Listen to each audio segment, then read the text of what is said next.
All right, here we are. Yes, the award-winning show, because we always give ourselves the award. How could it not be an award-winning show? I got to find out who's out there tonight. It looks like Jonathan.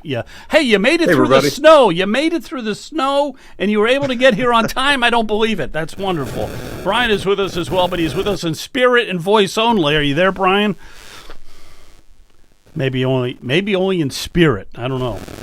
It might not be there also in voice. Okay, and also, there we are. We got our main guest here tonight. Timothy Shea is joining us, and you're the founder of the MAGA Institute. I like the way that sounds. That's quite impressive. So we're going to find out a little bit more about the whole MAGA movement and stuff, and we're going to be talking about Trump and some of the national news. I don't know if there's anything to talk about in politics. Gee, it was such a do-nothing week. It's like talk about the dog days of summer. My goodness, this is the most exciting August in my lifetime. Oh, really? Amen to that. Yeah, it's been really special, no doubt about it. So, Tim, Timothy, you are the founder of the MAGA Institute. Why don't you just tell us here for a minute what exactly that is, if you would, okay? Well, we are an organization that does what the GOP, by its own bylaws, can't do, and that's vet candidates in the primary. We don't endorse candidates, but we will certify them as being America First. And if they decide not to govern that way, we will pull their certification. We've had to do that a couple of times. What gave me the idea was I was listening to a podcast with Steve Bannon, and he said, I'm a Navy guy. I'm going to use a Navy analogy. President Trump is like an icebreaker, Steve said.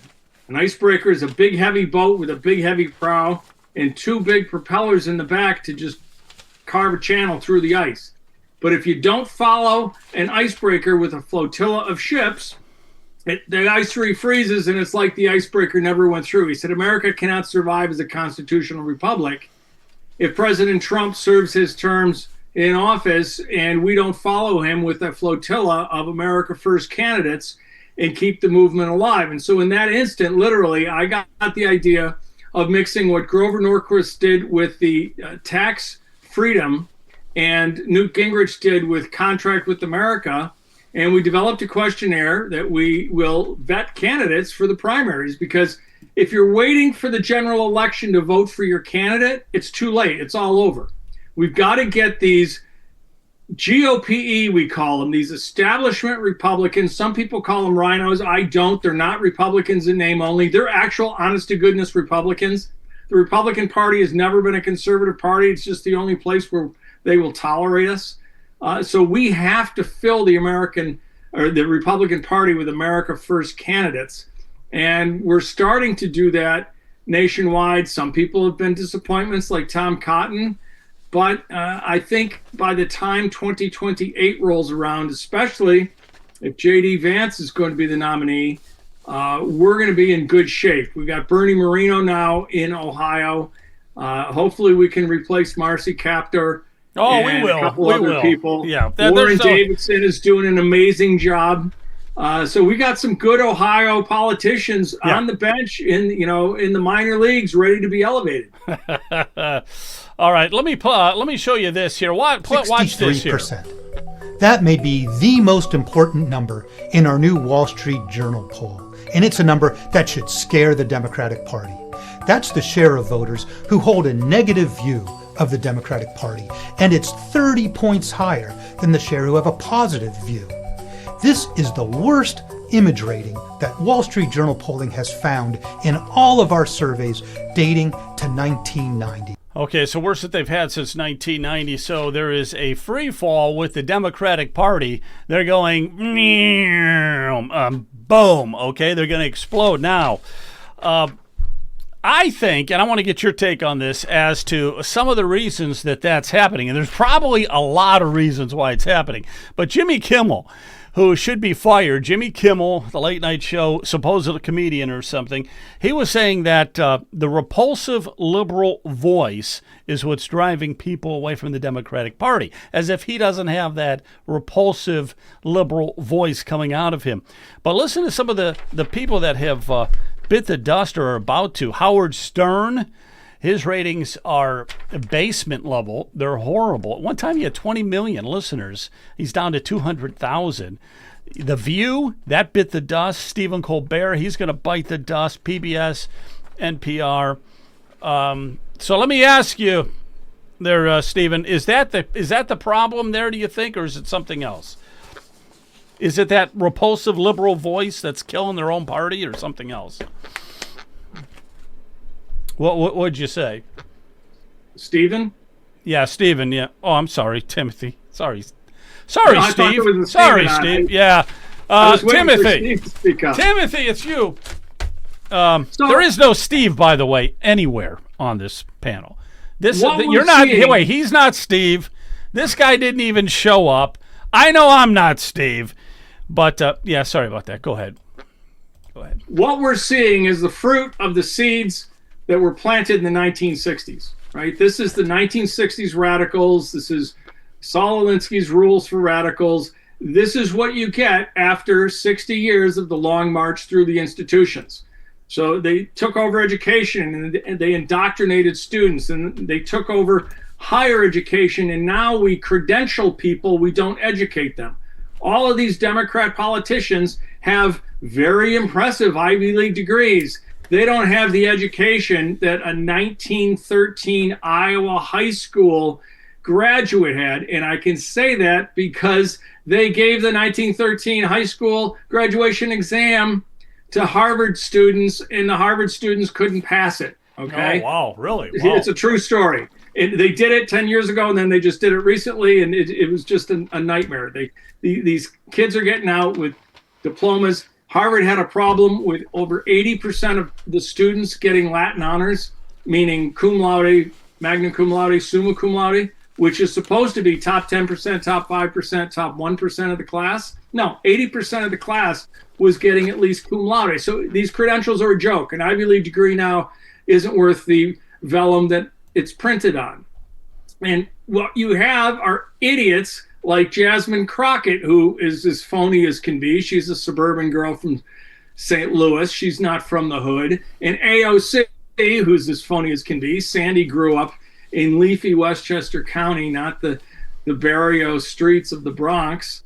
You got a bunch of phonies, a bunch of left-wing puppets that have talking points that can talk beautifully and articulately and passionately about the talking points. And as soon as you ask them something that they don't know what to say, yeah, talking point, they reveal themselves to be blithering idiots. Yeah, that is the truth. All you got to do is get into a discussion with a liberal, and you can beat them. Listen to this a second. 2020 had a major statistical error, and what that meant is that you actually undercounted a few states that are Republican, like Florida and Ohio. You overcounted some blue states, and so what I understand, if you actually did the census anew right now, you would have 10 additional Republican seats and 9 fewer Democrat seats. All right, so we would pick up 10 if we just did the census now, got rid of the illegals, and we just counted real Americans. We would pick up 10 congressional seats, 10 of them. Now, let me get your thoughts on this, too. For instance, the gerrymandering, somebody might say, well, that's gerrymandering. You can't do it. No, Democrats have been gerrymandering like crazy all along. In Massachusetts, 36% is Republican. They have no Republican congressional seats. Connecticut, which is a big state, 42% of that state is Republican, and they have 0 congressional Republican seats. Maine is the same way. New Mexico, New Hampshire. New Hampshire is almost 50% Republican, and they don't have any Republican congressional seats. And I think that Trump could have won New Hampshire if he had just gone there a few times and did a few rallies. Rhode Island, Vermont, Hawaii, Delaware, those are some of the other states out there that have 0 Republicans in their congressional seats. So, well, the gerrymander is a problem, and it's Gary with a hard G. It's named for Elbridge Gerry of Massachusetts. They've been doing it for over 200 years in Massachusetts. They've perfected it to an art form. They literally do it by street. And that's exactly what's going on. The gerrymandering is a problem, but more of a problem is the election integrity. This is an issue that isn't going away. It's becoming more and more obvious now that 2020 was stolen. We knew this 5 years ago, but the normies are starting to see the evidence. And so I think with the Russiagate evidence coming out and the election integrity evidence coming out, people are going to realize that the Democrat Party was no better than the Wizard of Oz. Pay no attention to that man behind the curtain in the voting booth, because it's all smoke and mirrors. Okay, one thing here real quick, and then I'm going to get Jonathan involved in some of the conversation also here tonight. But you were just mentioning the Russia collusion hoax and that. And I did have something here. Wow, listen to this for 1 second. I absolutely want to see indictments, Maria. Look, of course, you've got to have the law follow the facts here. You don't just indict people to indict people. You indict people because they broke the law.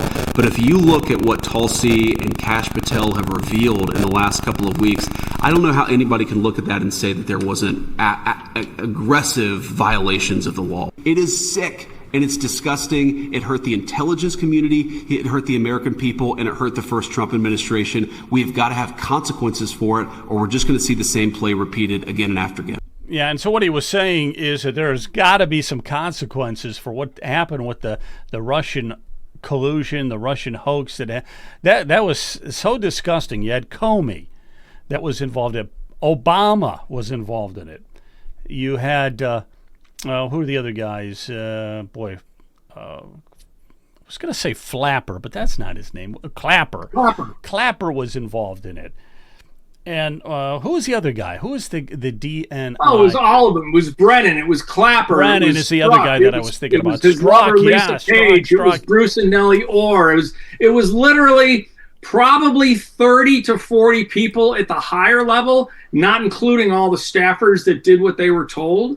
This is like 100 times bigger than Watergate and Teapot Dome and every other scandal in America put together.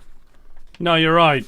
But the neat thing about it is that J.D. Vance is saying we are going to show consequences for this, and they better, because everybody. And that's the thing. It's not vengeance. It's not vindictiveness. It's justice. It's, you fool around, you got to find out. There's got to be consequences, because that's why the electorate is seething with anger right now. And I'm telling you, the grassroots is seething. Things aren't going fast enough for them. My biggest job in the last 6 months has been to calm people down, saying, look, you've got to have evidence. You've got to have a case. You've got to have the right predicate to bring the case, to get the grand jury, to get the indictments. The wheels of justice grind slowly, but finally. And people are out there going, just arrest somebody. And I get it. I want that too. But I'd rather see James Comey perp walk like Roger Stone at 4 a.m. in front of the cameras of Fox News and have it stick. I don't want these jabronis, these traitors, these insurrectionists. This was sedition. This was a seditious conspiracy. And they all need the maximum penalty for a seditious conspiracy. There has to be consequences to this. JD is exactly right. If there aren't consequences, they're going to do it again. Well, they almost destroyed the country. They practically destroyed the country, and we cannot allow them to do it again. Jonathan, I'll get you in here. Any thoughts on any of this? Well, a few things. First of all, welcome to the show. Thanks for joining us, Mr. Shea. Brian Massey, if you can hear me, try dropping out and coming back in again, because this, I think, is right up Brian's alley. We're frustrated with tech that Brian is unable to connect with us at the moment. I hope he can come back in again. But I have something that during your opening comments I was listening for, and I didn't hear it. I'd like to ask you, Mr. Shea, about more detail on how you envision primarying bad actors within the Republican Party, and how we actually build a true conservative base within the Republican Party, whatever you want to call it. MAGA, America First, Trump aligned. I've heard all those terms. And what I'm fishing for specifically, if you follow precinct strategy, I happen to be an advocate of that. Dan Schultz and I have been coaching the nation for 2 years on precinct strategy, which encourages people to get involved at the local level in politics. And candidly, I'd like your feedback on this and your opinion as the spokesperson of the MAGA Institute. It's my belief that all of that stuff that we see on social media, all the talk of primarying people and getting better candidates and replacing, all of it amounts to nothing but just a bunch of whistling in the wind until and unless enough of us get involved and reclaim the party from within. That happens to be something I ascribe to. I'd like your feedback on that.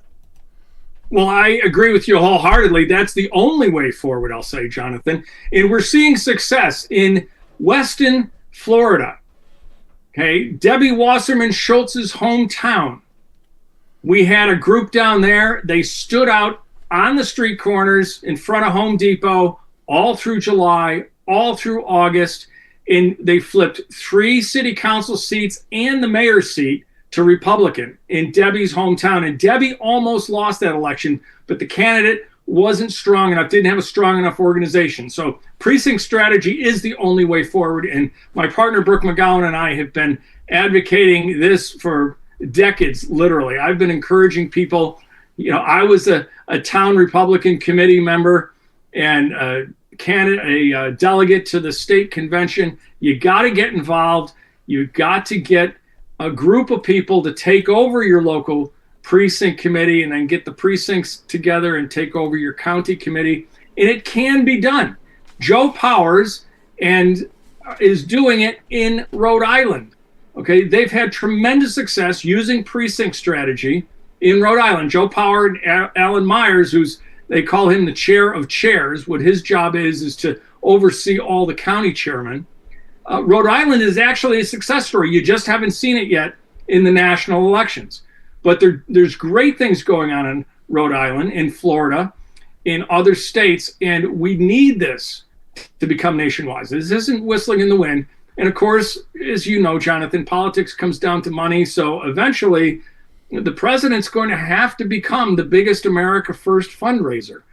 We got to stop giving our complete and total endorsement to rhinos like Tom Tillis's hand-picked successor in North Carolina.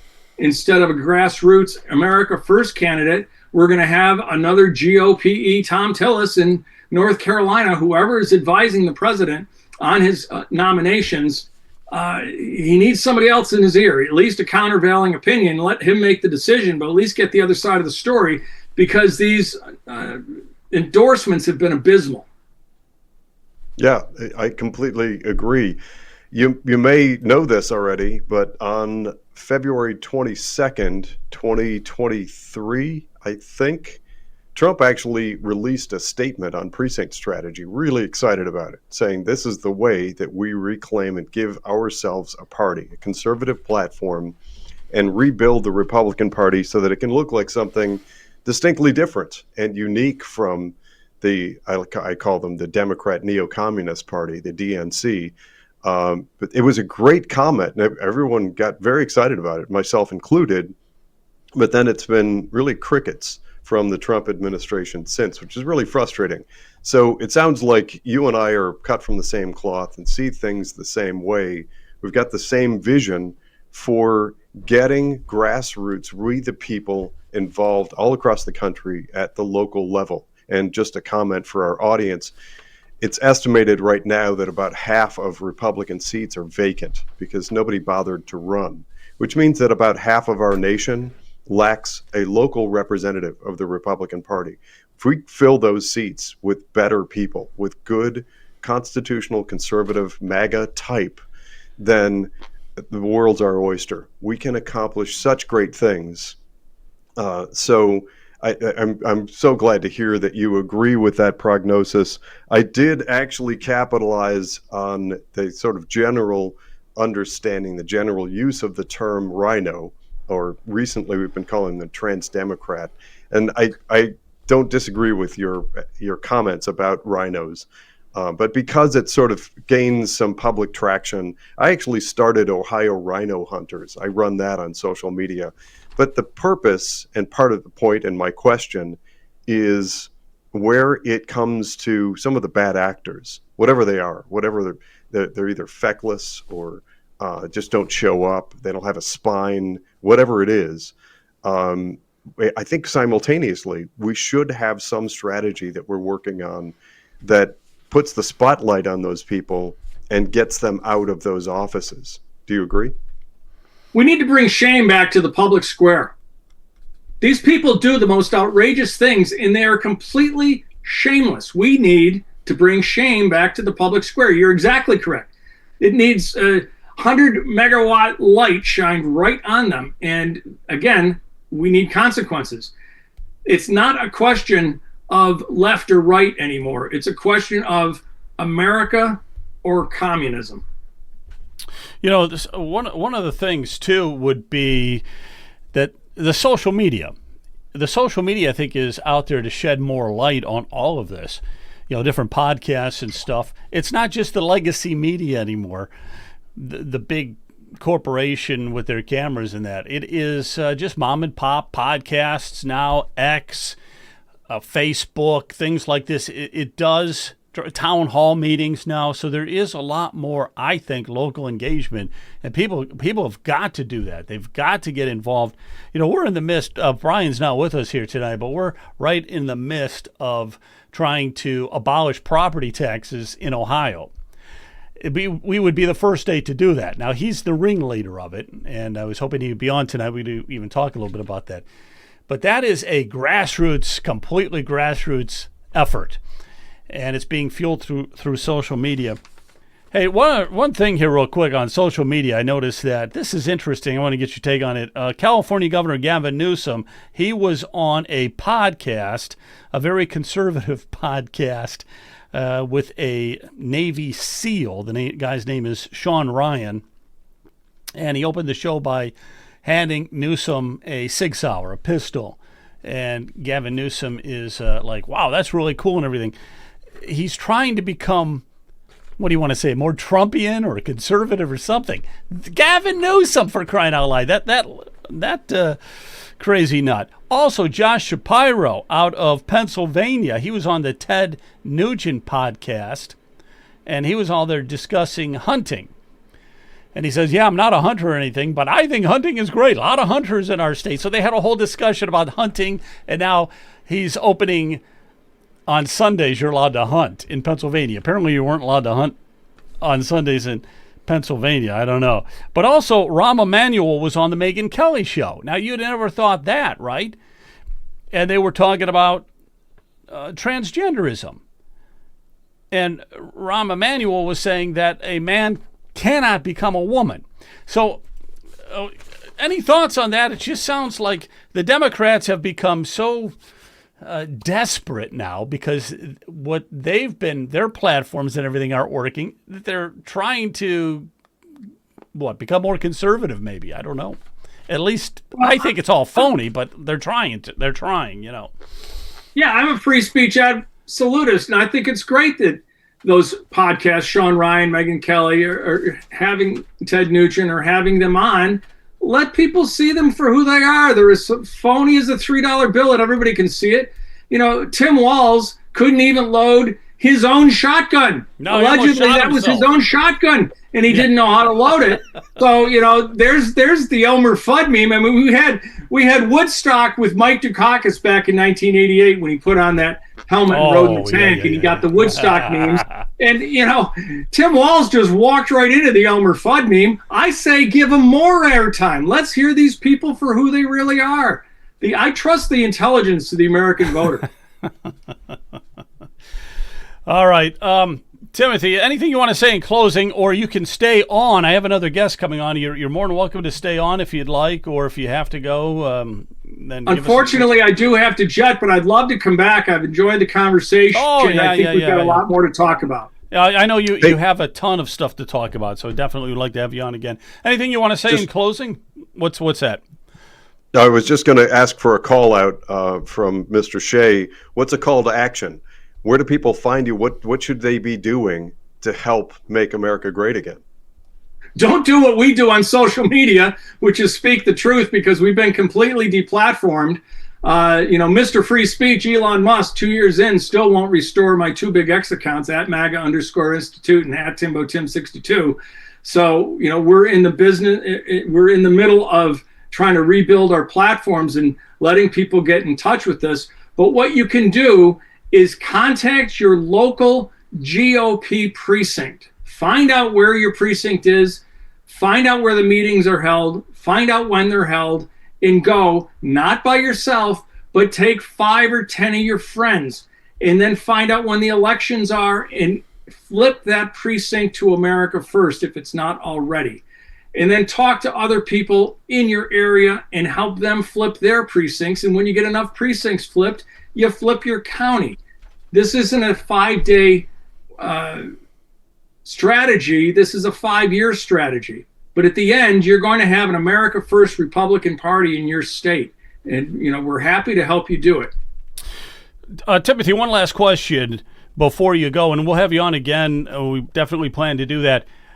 Where are you located? I should have asked you that. And I know you're not in Ohio. So I am deep behind enemy lines in Kathy Hochul's upstate New York. Upstate New York. Gotcha. Well, gotcha. But there's a lot of Republicans up there, right? A ton of Republicans. In fact, my congressional race was the last one that was called in 2018 because they tried to cheat. Oh, we got more ballots. Oh, we got more ballots. It finally came down to Claudia Tenney was up by 8 votes. And they said, wait, we found 8 votes in the back of a drawer. And the judge said, what are any votes doing in the back of the drawer? Not allowed. And she won the race. But it was the last congressional race called in 2018. And then they redistricted her out. So she jumped over to 24. And they took my New York 22 and included Syracuse. So now we're stuck with the Democrat. We lost a great Republican in Claudia Tenney, and now we're stuck with the Democrat. So this is the gerrymandering that they do. I don't want to hear it from the Democrats. Cry some more. I got you. All right, well, thanks again, Timothy. Thank you very much. God bless you, and we will talk to you soon, okay? Thanks, guys. I look forward to it. Thank you very much. Yeah, we'll definitely have him on again, without a doubt. We have another guest. We have a guest. But before I get to our secret guest, I'm not going to tell you who it is. Margaret Bream. I'm not. Did I say that right? Is that how you say your last name? Is it Bream? Yes, it is. Okay, I knew it. Before we do that, just Kent, are you with us here tonight? Maybe not. Kent is not with us. That's fine. I was going to do a shameless plug. We got to start plugging ourselves on this station. We got to start saying, tune into Ohio political news. Political cut over to news. me. I'll take a sip of my tea. I'll show off my mug. You got your everybody. mug. My mug is Yeah, it makes my tea much more delicious. Everything tastes better in my Ohio political news tchotchke mug. Get yourself All right, some Ken. tchotchkes. Ken, plug us for a minute. Turn down your radio or whatever the heck it's on. Turn down your computer. Plug us. What's going on with Ohio political news? Yeah, make sure to go to our shop. Or definitely selling some shirts, t-shirts. ohiopoliticalnews.com/shop. Check out the shirts and mugs like Jonathan was showing. Make sure to share.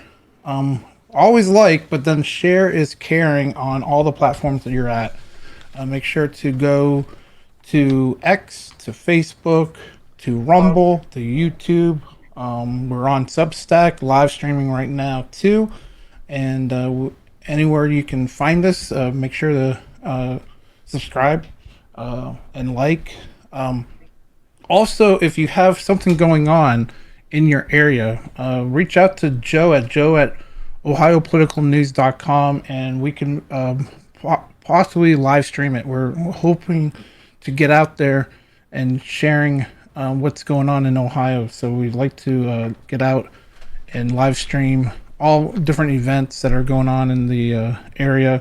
I know Brian does that too with the property taxes and all that. So also, if you have any events, let us know about them, and we will get out and try to share with the whole audience. We're getting larger numbers on Facebook and all the different platforms. So thank you for liking us. So thanks again. But make sure to go to ohiopoliticalnews.com/shop. You can support us there, or If you're in Rumble, you can do a Rumble rant in the chat, and then you can also do stars on Facebook. So if you click the stars, you can give us a little bit for liking what we're doing. We would appreciate that. Thanks. All right, thanks a lot. Appreciate it. Appreciate it. Yeah, and one of the things we really want to start doing is we want to start getting out live streaming probably next month. We bought the equipment. So we've got all the equipment to start doing some really high quality live streaming, taking the cameras on location and filming live what's happening. So that's what we want to start doing a lot of very, very soon. There she is. Margaret Bream, how are you tonight? Good to see you. Doing well, thank you. Thank you for having me. Our pleasure. All-American mom, conservative political outsider, Army vet, homeschooler, community volunteer. Let's see what else you got here. So you're running. Let's get to the nitty-gritty here, because also you're with Moms for Liberty, so we'll talk about that in a little bit as well. But you are running for a Ohio congressional seat, number 13, District 13, which right now is held by a Democrat, and it's one of the hottest districts in Ohio because it's the one that the Ohio Republican Party wants to flip in the worst way. And we're going to be redrawing maps very soon. Sometime by September 30th, they're going to get started on it. Your district is one of those districts where they want to just fine-tune a little bit. The last race, I was looking at the numbers, Kevin Coughlin went up against Amelia Sykes. Now, the Democrat is Amelia Sykes. She is the one currently in that district. He lost by 2%, 8,500 votes. They're going to fix that, and they're going to give the candidate, the Republican candidate, is going to get a lot more money to run on. So hopefully that's you. Hopefully that's you. Now, let's talk about that. No, I'm a political outsider. You are a political outsider. Okay, so let's just talk a little bit about your campaign then. Go ahead. Let's hear about your campaign a little bit, Margaret, please. Well, so I am a political outsider. I've been a conservative movement activist for several years now. I'm a Moms for Liberty chapter chair, like you mentioned, a military vet. But I have had a few run-ins with the local Republican Party. Apparently, they think that they need to approve everything I do. And I'm just trying to be out there helping empower people to protect their kids in school, stand up for their parental rights, support the right things, as opposed to being self-interested.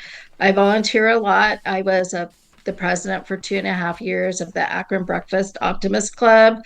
Like I said, I'm the Moms for Liberty chapter chair. I've been active with our local Summit County Tea Party, been involved in all those things. I'm also a PC, or precinct committeeman, but because I mentioned the words audit and marketing, they cut me off the list. So I don't get any information or any support from the party at all, even though one of my jobs is to, keep the GOP chair accountable. So they are not happy. Now, let me ask you this. Who's the GOP chair? Are you in Summit County? What county is Fairfield in? I forgot. I'm in Summit County, so I'm not in Fairfield. I'm actually in Akron. And okay. Ohio 13 is Summit County, or at least right now, is Summit County, about half of Stark County, and then 2 townships in Portage County. And Summit County, the GOP chair is Brian Williams. And the person I'm running against so far in the primary is Kevin Coughlin. Well, it looks like, there might be more. So I would say it's probably a safe bet. I think Kevin Coughlin has thrown his hat in the ring already, and so have you. So there will be a primary. So you'll be going up against Kevin. So there will be a Republican primary, and then whoever wins would go up against Amelia Sykes. And that district, as I was saying, is going to be redrawn a little bit so that we can defeat them. We're talking about the gerrymandering before, but the Democrats do it. They do it every state you can think of. When you get to a blue state, they are gerrymandering the heck out of it. Massachusetts, it's gerrymandered so that there's not even one Republican congressional seat. It's all the way they do it, and that's one of the worst. Massachusetts, it looks like nothing but snakes, all of it coming from Boston and just going throughout the entire state. But in Ohio, we've got 10 Republican districts, 5 Democrat districts, and we're trying to make it 12-3 after the midterms. And so yours is an important district there. So what do you bring? What would you bring? Why should a person vote for you instead of, let's say, Kevin Coughlin? Well, so like I said, I've been a community volunteer and I am a homeschooling mom. So as a community volunteer, I have shown how much I care about the community. I'm not in it for self-interest. In fact, I've made some pretty significant sacrifices to run. But one of the things that really stands out to me as a homeschooling mom is every year I'm teaching about World War II and how we changed our manufacturing to produce the equipment that the military needed at the front lines. And I always get this really eerie feeling about how we've outsourced so much of our manufacturing and that we wouldn't be able to do that now. So what are we going to do? Are we going to buy, like if we went to war with China, are we going to buy bullets on Amazon that are coming from China? I mean, what are we going to do? So the bringing things home and becoming an independent nation again is very, very important. I see risks to national security in all directions. And when I served in the military, I actually served in a military intelligence unit. So I'm very highly trained in recognizing national security risks. And even some of our Congress people now in office, our last president, other people in our government alone are huge national security risks. Plus the data mining, especially of children in schools, is a national security risk. National security is at risk in all directions right now. It's kind of crazy and scary to think about. And being aware of that would help me vote better in Congress and help me to help the president secure our country and make it more secure for our people. The other thing is the American people have been greatly taken advantage of when it comes to taxation and when it comes to how we've been treated in general. Our rights have been stripped away, our freedoms have been stripped away, our families have been put at risk. And that's one of the honors for me, would be able to help protect our families and restore American values. And that's extremely important to me. What are you? I'm looking at your website here. It says your priorities. What? Maybe you've already mentioned them. Is there any other priorities that you haven't mentioned? I'm just looking at your website here. The biggest thing, the first thing I would like to do when I get into office is write a bill that makes it illegal to data mine, for ed tech companies to data mine K through 12 children in schools. That's not only a national security risk, it's also a violation of privacy, and it makes distrust within the family. So I would like to put an end to that. The other thing that most people don't know is there's this huge list where our tax dollars can be spent with ed tech companies. And on that huge list, there's ed tech companies that are not headquartered in the United States. Some of them are headquartered in Beijing, China, Iran, Iraq, North Korea. Again, huge national security risk. And if we're going to be spending American tax dollars for ed tech, then the companies need to be headquartered in the United States, not companies that are headquartered, with the CCP. And so those are some of the things that I'm very concerned about. And it's progressing. It's getting more and more invasive, the data mining and the ed tech issues. I really do think at this point that we should really rethink having computers in the classroom, especially since once kids are on the computers in the classroom, we don't really know what's going on in the classrooms. But if we went back to textbooks again, then the parents could look at the textbooks and know what's going on, what's being taught, at least if the textbooks are being used. And if you look at the licensing that needs to be done every year when they're using tech in the classroom, that's a lot more expensive than having a set of textbooks that you can use multiple years. So there's a lot of things that I'm really concerned about. Gotcha. My turn. All right. So I'm on this show because I've been in this fight for a long time, and I know a pretty fair amount about the battlefield. One of the things that is universally true in the political realm, when we get people running for office, is people can say anything. And we keep experiencing this over and over again. And instinctually, I and a lot of us who are frustrated with where we are inherently drawn to people who are political outsiders. Miss Bream has that to her advantage. However, the key for me is action. I want to see people who actually do things.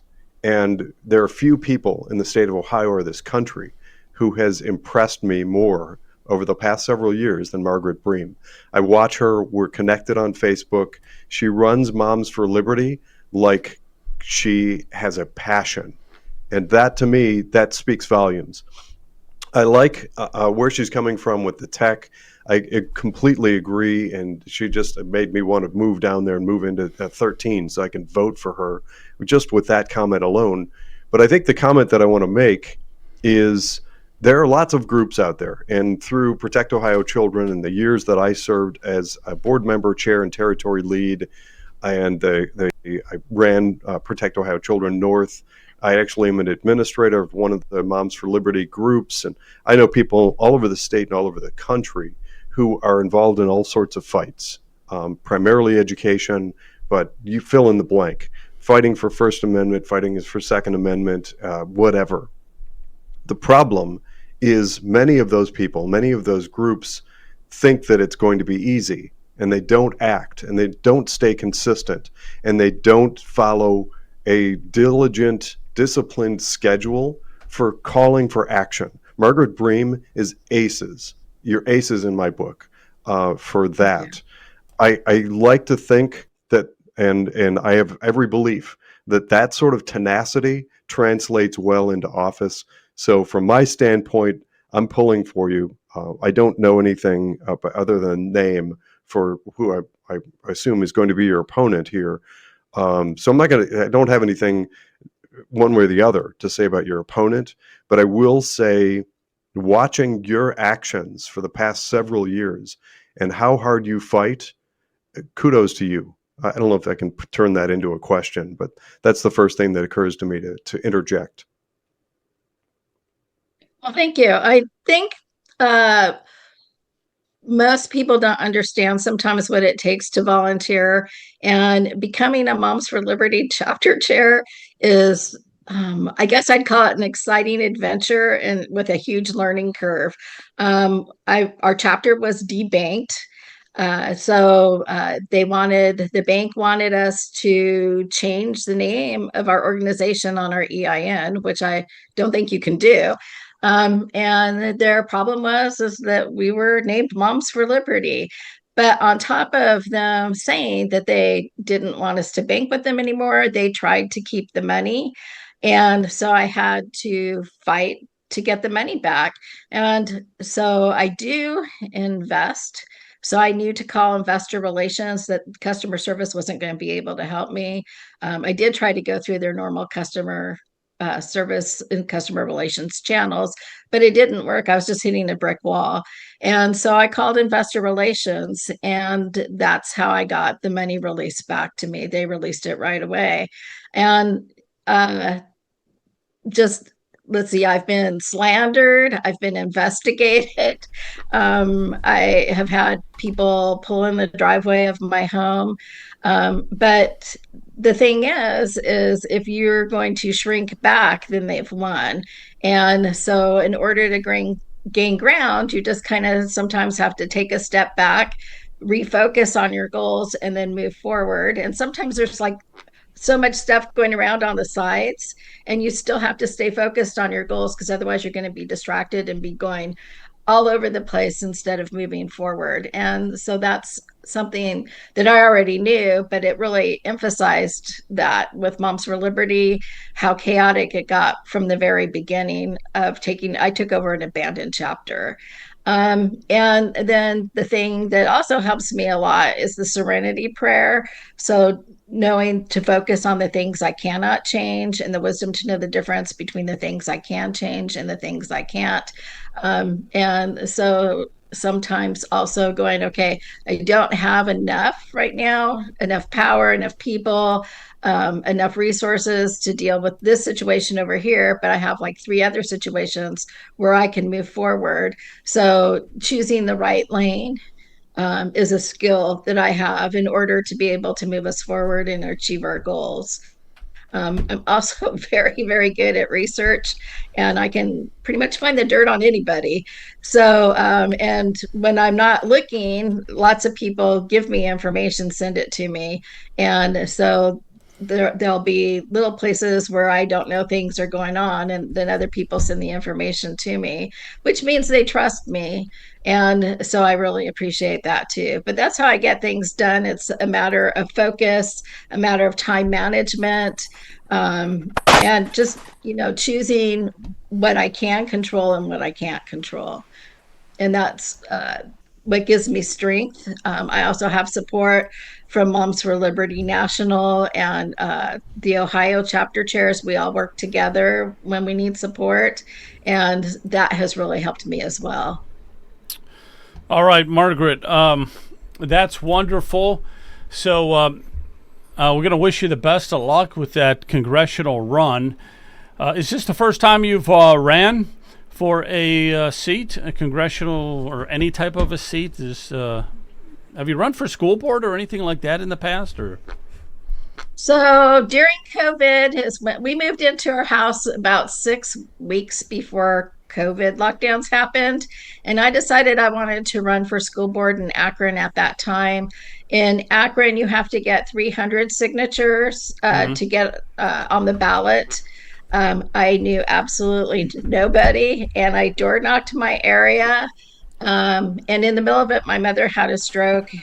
She took the COVID shot. She had a stroke and passed away. Wow. So, and she lived out in California, and I had to go take care of her and then, deal with her estate. So I was gone for a while, but I still only came in 27 signatures short of making the ballot, which is pretty good for not knowing anybody. And then later on, I wanted to run for Summit County Council, but somehow the Board of Elections lost my designation of treasurer paperwork.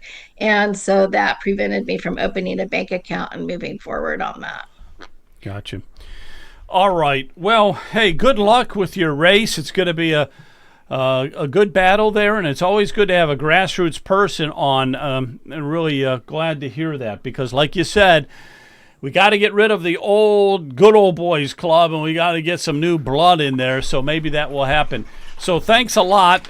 Best of luck, and keep us informed on that, okay, and what's happening with your campaign and everything, okay? Okay, thanks, you. Margaret. Yeah, thanks, Margaret. Thank you very much. God bless you. All right. Brian, can you hear me? I can see you. I can't hear you, though. Uh-oh. Well, Well, what did he print no, out? he's got What to he put wants his. to say? Oh no, yeah, he's going to gotta get put his headset. headset on. So what Maybe I the did was headset has we a brought him. microphone? Yeah, we brought him in through Zoom here instead of through vMix. So he's on Zoom, but I don't even think he knows. I think I hear little bits of sound. All right. It could, All right. Can you it hear could me? be.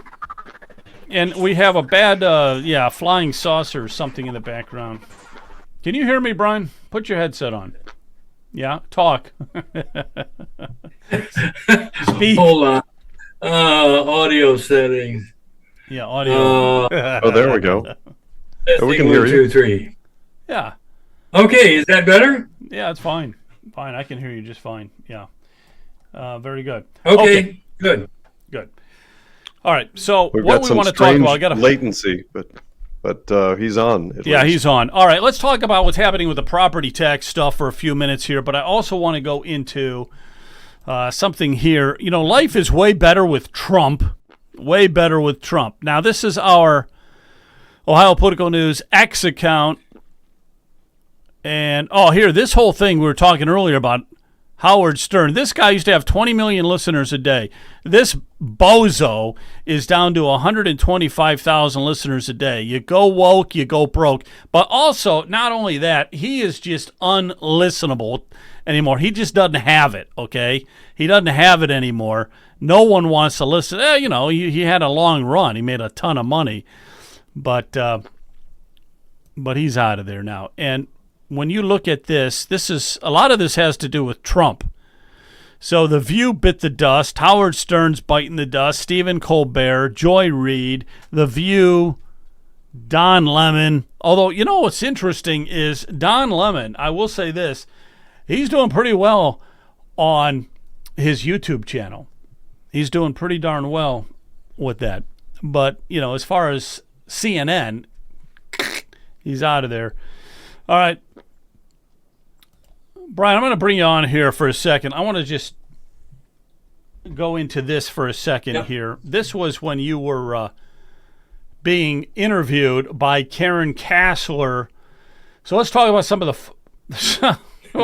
Well, wait a minute. What was your thoughts on that? Because that's kind of like the big time here. That's like the little big time when you're getting interviewed by Karen Kassler.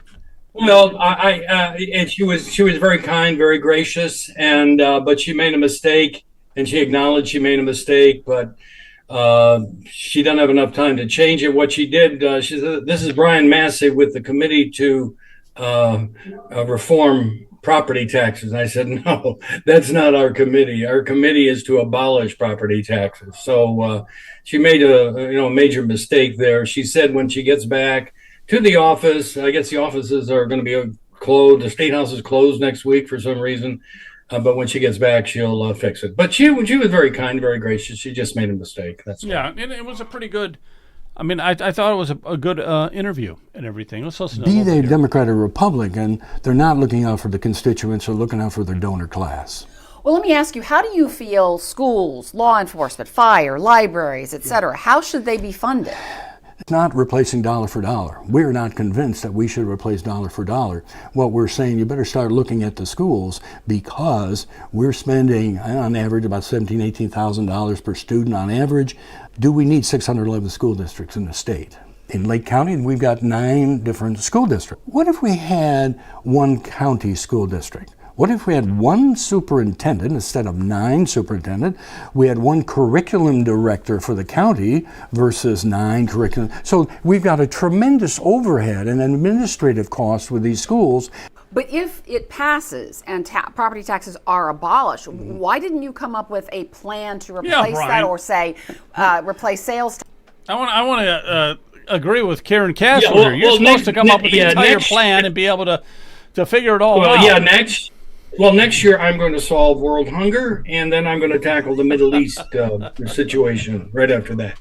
That is what she did was that is a political tactic. Serino has used that on us on the radio station, and when he said it was what was the word that he used? That it was really it was irresponsible of us to suggest that we abolish property taxes without having the exact program of how we're going to replace it dollar for dollar. Well, you just heard me say we don't think it should be replaced dollar for dollar.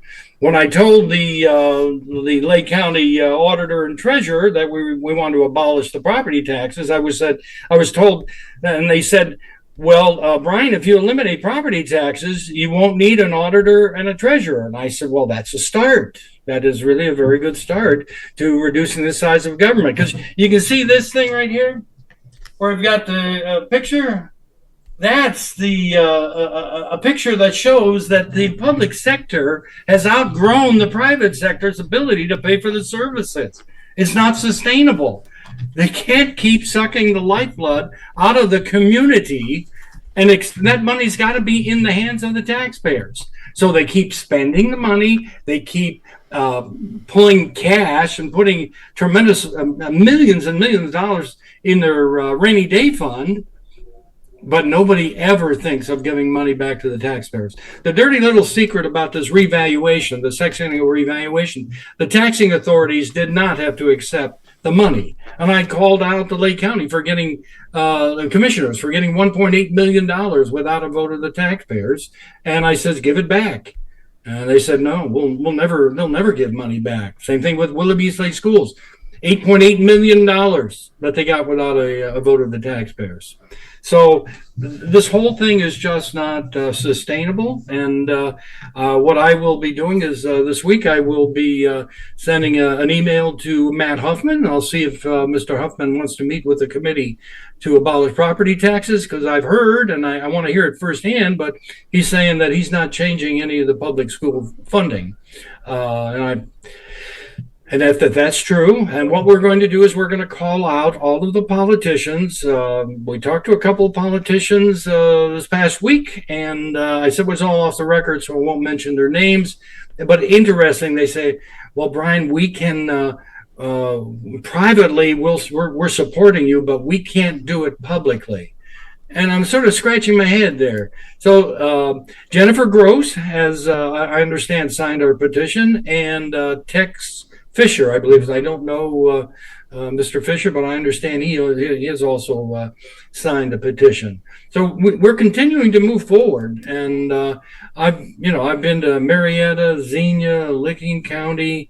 I've been all over the state, been on many radio, TV programs. So we're getting the message out, and the citizens are extremely interested in collecting signatures. So fingers crossed. If the people want their freedom and liberty, if they want to preserve freedom and liberty for the future generations, unfortunately, what I've been told by legislators, they say, well, Brian, if you can't get it on the ballot, just watch out, because you're going to be inundated with all the fear mongering, with all the unions. Everybody will be worried about their jobs. They're worried about their jobs, and what we're worried about is freedom and liberty for us and for future generations. It's much bigger than just a job for a school administrator. No, this absolutely. Is a freedom and liberty issue. Yeah, absolutely. Home ownership is the foundation, Joe. It's the foundation. Yep. But I ask people now, I said, are you going to be happy if you don't own anything?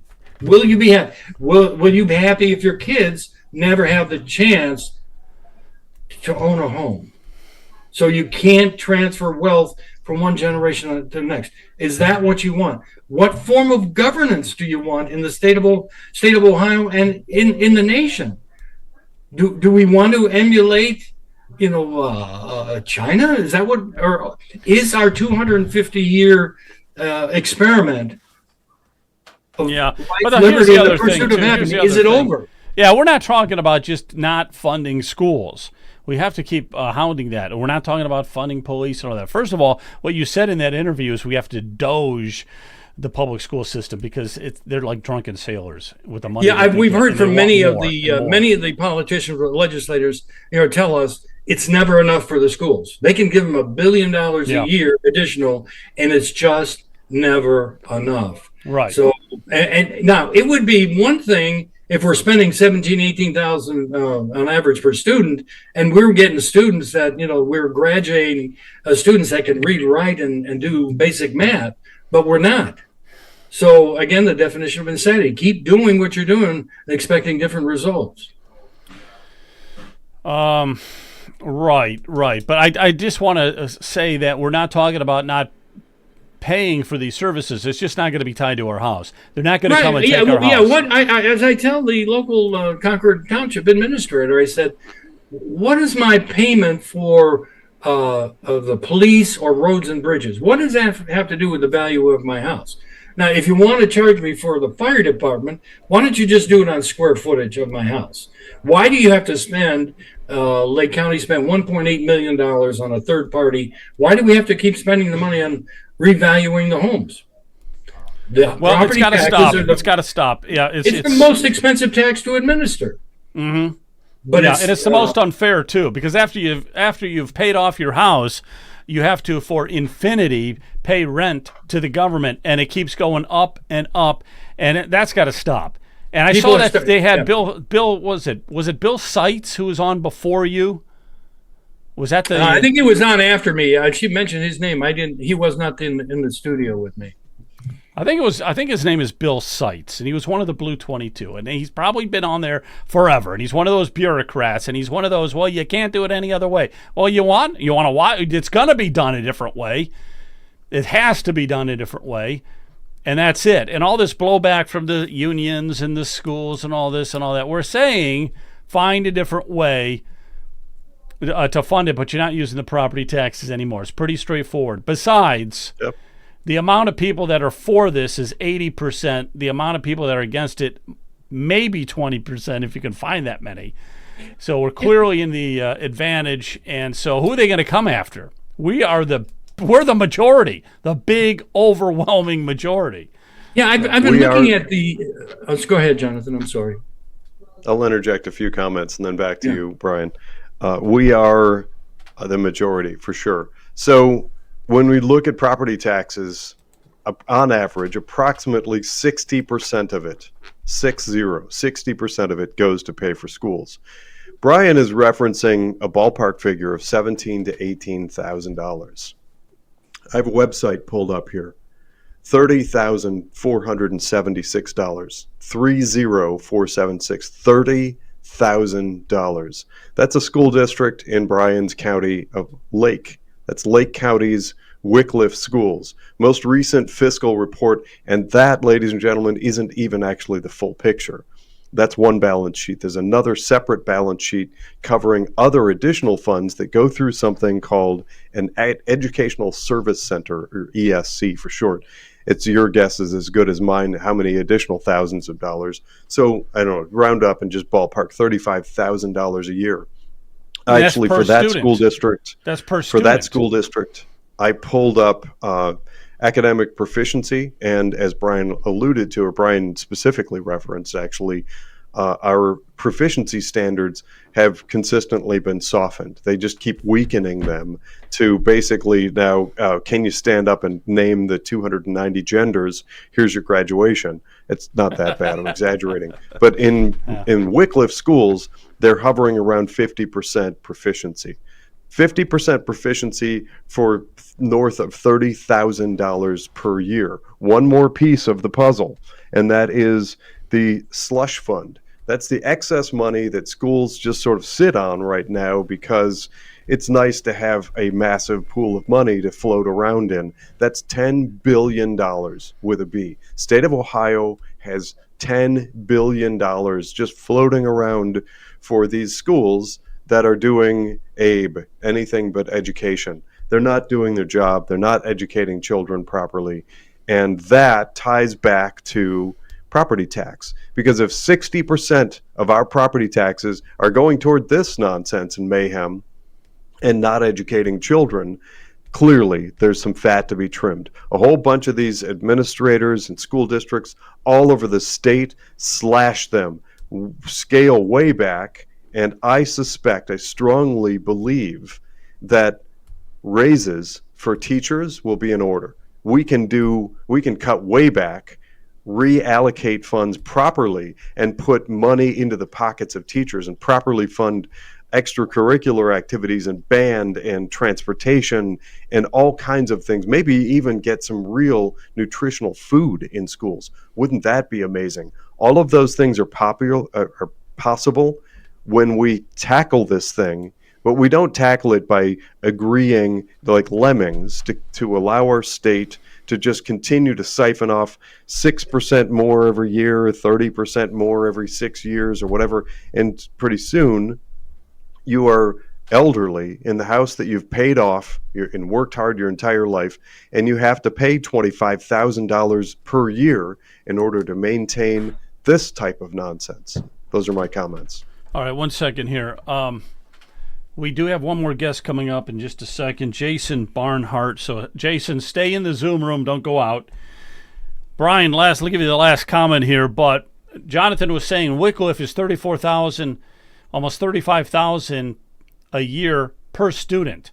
So if they start I in ballparked, kindergarten, I estimated up, Joe, because we have ESC, which are unknown. What shows on the balance sheet is 30,476. We just know that the number is north of okay, that. well, 30,000. Okay, it's north of 30,000. So it's at least from kindergarten to the time they graduate. And if they flunk, you got to add another 35,000. You're talking over 400 grand. So we're spending for one student to go through that Wycliffe school system from kindergarten to being a senior, over 400 grand of our property tax money, and that's for one kid. Yeah, what they did in Wycliffe, Joe, they built a school that the community cannot afford, and I understand they're going to put an income tax levy on the ballot. They know that the property tax levies probably won't pass, but they're going to try, through the income tax in Wycliffe. I understand. I don't think that's going to pass either because good. It's just not sustainable. I'm also doing some research on the DeRolf case. That was the 1997 case that deemed the school funding was unconstitutional, and it's been up and down the court system. But basically, the court's still saying that it is unconstitutional, and it is it's over reliance on the property taxes. So the state legislators really haven't done the job at all. And unfortunately, I now know who's driving the bus. It's not the legislators; it's the public unions. They're driving the bus. And when I hear legislators say they can't support our constitutional amendment publicly, even though they can do it, they'll tell us we think it's a good idea, but they won't do it publicly, and it's because of the fear, from the unions, I'm sure, and they probably get primaried, and they couldn't get their campaign contributions from the donor class. We also find that a lot of home builders, are not supporting our petition because they want their TIFs, taxpayer incremental funding, that gives school property taxes over to the developer, so the developer can use those funds for building that infrastructure on their development. So they're not supporting it. Everybody's got their own reasons why they won't support it, and it's usually it's their pocketbook. And then the other thing is the income tax versus the property taxes. DeWine is saying there's two main sources of funding for schools, and that is the income tax and the property tax.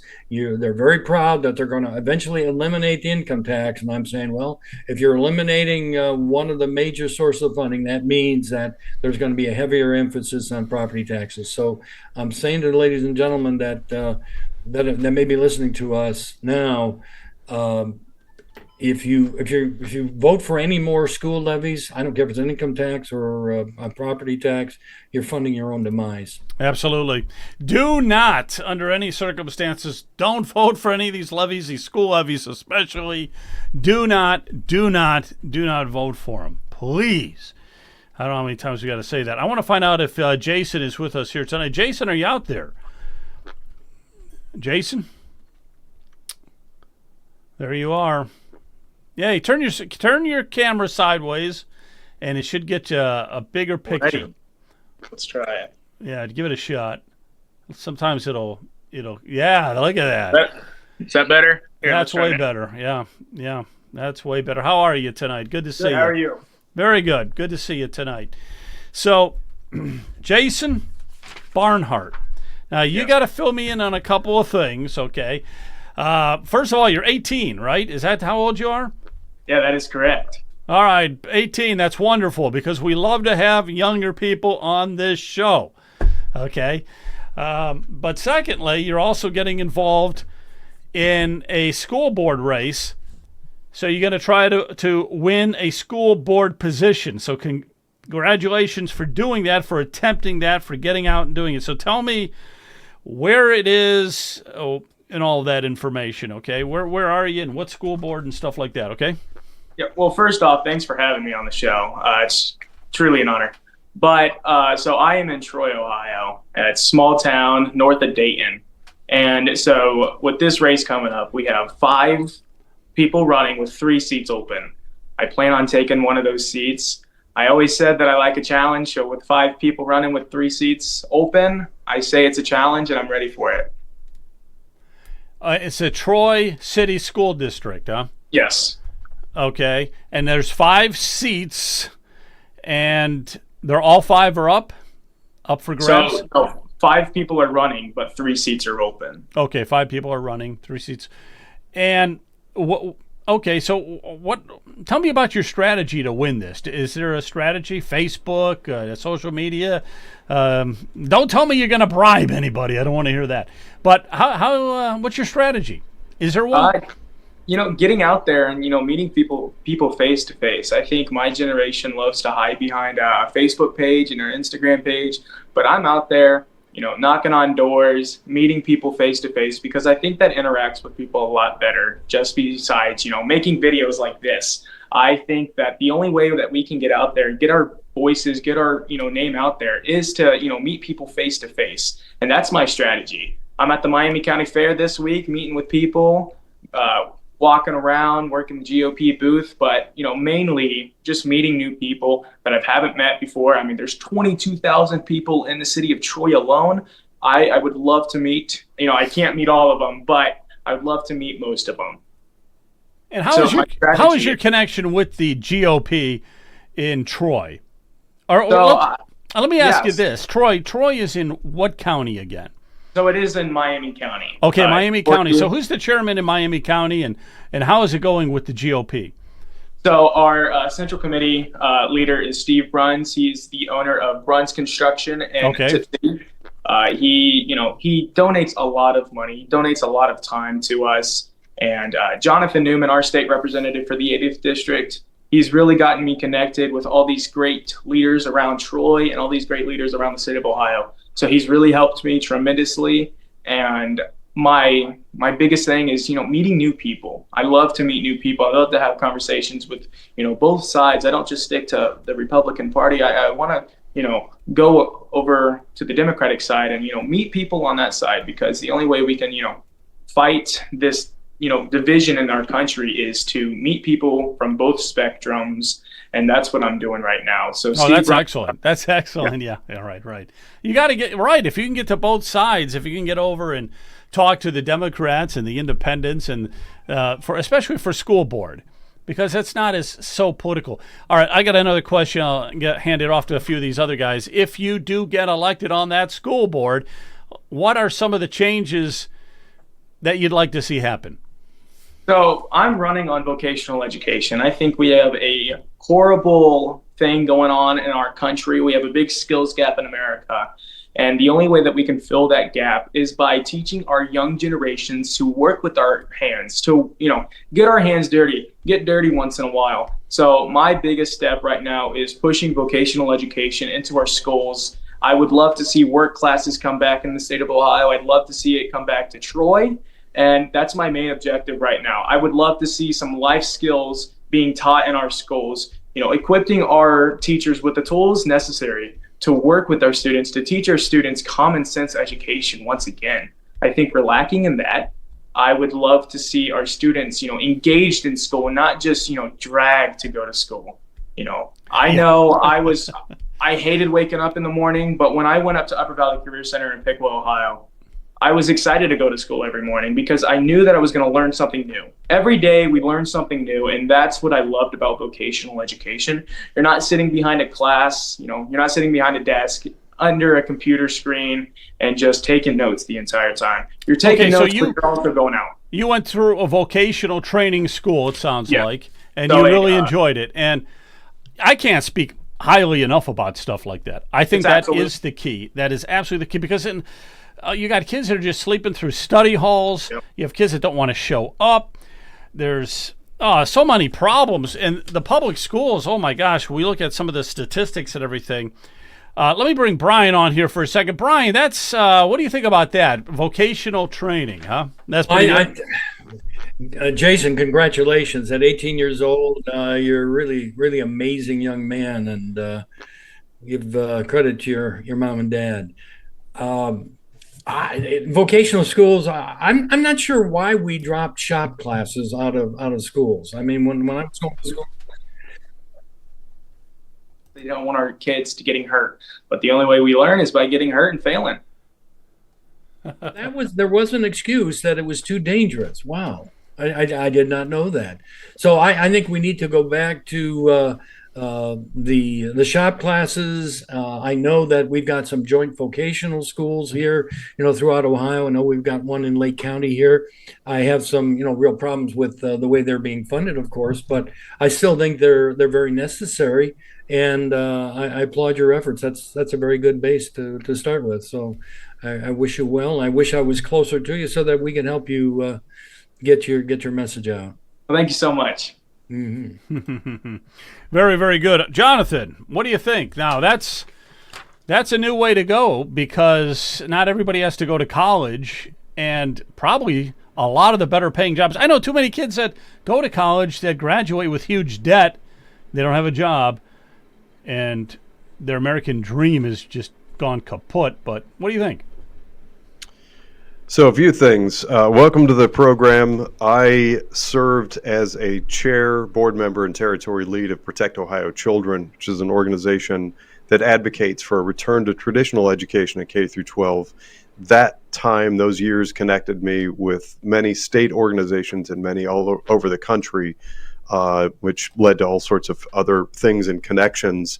One of the things that I want to make sure that you're aware of is just the tremendous, vast resources that are available to everything from concept to sitting on school board that are designed to encourage you. And one that just pops immediately into my mind because it just happened in Medina County, just south of Cleveland. A big statewide group rallied. I think it's called Best Education. A woman flew in from Florida to train people to run for school board. I'm not suggesting that's what you need, but that's one example. There are things all over the state of Ohio, like Ohio School Boards Constitutional Coalition. Jeremiah Sawyer, who runs that, is a friend of mine. I don't know what you may need, but partly for you and in large part for our audience, the resources that are available to help people run for school board are spectacular. And one thing that I hope you'll take as encouraging, and again, also note for our audience, I had a career in Wall Street. I've worked my way through a fairly successful career flying all over the country, working on really big projects in the billions of dollars. But I went through Cleveland State University and I put myself through school working in the trades. I've done everything. I've done roofing, drywall, painting, electrical, conduit, and frankly, I still actually work on my own car. I do a lot of the mechanical work, and I am unbelievably blessed and thankful for that. It used to be a part of my career, candidly. When I got onto Wall Street and got recruited by the big financial firms, there was sort of this I thought there would be this sort of snooty look down their nose. I actually never truly found that. But now that is totally a badge of honor that I wear, and I talk to people all the time. I guess my point in bringing that up is, and it seems like you're already on this path, it's not an all or none. There are plenty of people who have that hold on to at least basic mechanical skills for their entire lives, and it's tremendously beneficial, and then lead all sorts of other careers. So kudos to you. You got a tip of the hat and my encouragement in all your endeavors. Thank you very much. All right. So, Jason, I've got to find out a couple things here before we let you go. You're 18 years old. You are a strong conservative, I would assume. Yeah. Kids your age, young adults your age, that's probably not the norm, right? Well, I would say that we are starting to turn away from the Democratic Party, I would say. Democratic Party lied to my generation, saying that, hey, if you wore the mask, we would stop the spread of COVID. Hey, if you got the vax, we would, you wouldn't get COVID. But it was a complete lie. the Democratic Party shut down the state of Ohio. Amy Acton, the person that's running for governor, she advised the governor to shut down our schools. And she didn't stop one pandemic. She actually brought another pandemic in. And that was the mental health crisis that we see today. So she is absolutely accountable for all the depression, all the suicide rates going up in the state of Ohio and my generation. And it's kind of sick and disgusting to see that. The Democratic Party has lied enough to my generation, and we're tired of being the pawn for them. My generation is tired of having them say that, what generation do we want? No, what kind of country do we want the next generation to have? It's our generation. It's our turn to take the torch. It's our turn to take the pen and move on. They are just digging themselves a hole, and it's kind of sad to see. They don't have a leader, but they keep saying that the young generation is heading toward the Democrats, and it's a complete lie. The conservative movement actually stands on morals and liberty, and we want to conserve our values, and my generation and Gen Z is starting to turn that way. Oh, that's excellent. And Gabe, is it Giardia? Is that right? Yeah, we are actually I'd like to say we're pretty good friends. We've met multiple times, and he's going to help me out tremendously during my campaign. He's already helped me out a lot. So he's a dear friend. Oh, that's awesome, because you remind me of him and he reminds me of you. They're both, you guys are both spectacular at speaking. You're both young. You're both taking on the system the right way. You're just doing it. You're just doing it. And can I ask a question, Joe? My question is, what social media do you use? You don't use Facebook, I wouldn't assume. Are you using TikTok or Instagram or? No, I am using Facebook, but my Facebook page for my campaign is not really big at the moment. My biggest strategy right now is meeting people face to face. But if people want to search me up, it's Jason Barnhart. Search me up on Facebook or Instagram, and it'll pop right up. Very good. Thank you. Absolutely. All right, Jason. Well, thank you. Thanks for reaching out to us to come on. Absolutely. I really appreciate it. So we'll have to have you on again. Don't Absolutely. be a stranger. All right. Well, take care. Thank you. Thank you again. God bless you all. I know. Yeah. Take Thank care. you. All right. Well, we've got to give a little bit of applause there, guys. We don't have 18-year-olds on the show very often. It's amazing. Amazing. Yeah. He's amazing. Okay. There's hope. Yep. There's lots of hope. Yeah. All right, everybody. Have a good night, and talk to you soon, okay? Okay, Joe. Thanks. See you, Jonathan. See you. Bye. Night, all.